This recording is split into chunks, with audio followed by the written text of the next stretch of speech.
இந்த நாம் தமிழர் கட்சியை பார்த்தீங்கன்னா, நான் வந்து ஜோக்கர், ஜோம்பிஸ்ன்னு சொன்னேன். அதோட மோசம் என்ன தெரியுமா? மிகப்பெரிய தற்கொலை கூட்டம் தான் அந்த நாம் தமிழர். எப்படி சொல்ல வரேன்னு பார்த்தீங்கன்னாக்கா, இப்ப தமிழகத்தில எக்ஸிட் போல் அப்படின்னு சொல்லிட்டு ஒரு வெளிவருது. தேர்தல் கருத்து கணிப்பு வருது. அதில பார்த்தீங்கன்னாக்கா, திமுகவுக்கு 81 இடம் வரும். தவேகாவுக்கு 120 இடம் கிட்ட வரும்.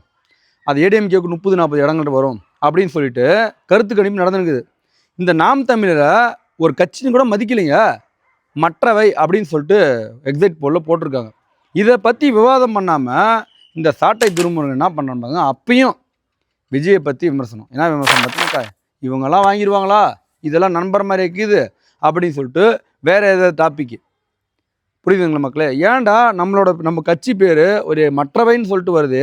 நம்ம கட்சி பேர் நீங்கள் கட்சி அதாவது பார்த்தீங்கன்னாக்கா கருத்து கணிப்பில் 1 சீட்டோ 2 சீட்டோ கொடுக்குறீங்களா, இல்லை 10 சீட்டு கொடுக்குறீங்களா, ஒரு 2 சீட்டு கூட வருதா, இல்லை ஒரு 8% வாக்கு வாங்குவாங்க அப்படின்னு சொல்லிட்டு கூட அந்த கருத்து கணிப்பில் நாம் தமிழர் கட்சியை ஒரு கட்சினே பொருட்டுப்படுத்தாமல் இப்படி எக்ஸைட் போல்னு வருது. மீடியாக்கள் இதை பற்றி பேசுகிறாங்க. இதை பற்றி இவனுங்க பேசாமல் இந்த ஜோம்பிஸ் கூட்டம் விஜயை பற்றி வீடியோ போட்டுங்கிறானுங்க. எவ்வளோ பெரிய டுபாகூர்னு பார்த்தீங்களா அவனுங்க?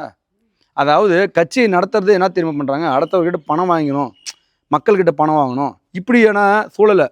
அதாவது பார்த்தீங்கன்னாக்கா எல்லாரும் நாம் தமிழர் கட்சியில் இருக்கிறவங்க ஒவ்வொருத்தரும் ஒரு கோட்பாடு, ஒரு கொள்கையும் கிடையாது, ஒரு கோட்பாடு கிடையாது. இவனுங்களை என்ன தெரியுமா, இவனுங்களை ஒருத்தர் இல்லாமல் நீங்கள் கொஸ்டின் கேட்டிங்கன்னா நாம் தமிழர்களை எங்களை கொள்கை வேறு, எங்களது கோட்பாடு வேறு, எங்களது திட்டங்கள் வேறுன்னு வானுங்க. ஒரு மண்ணாங்கட்டியும் கிடையாது.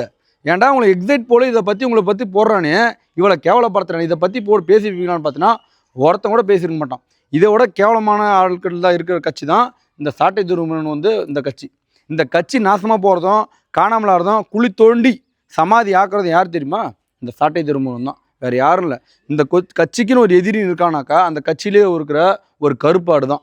கருப்பாடுன்றது ஒரு ஏஜென்ட் மாதிரி கட்சியவே காலி பண்ணுறதுக்காக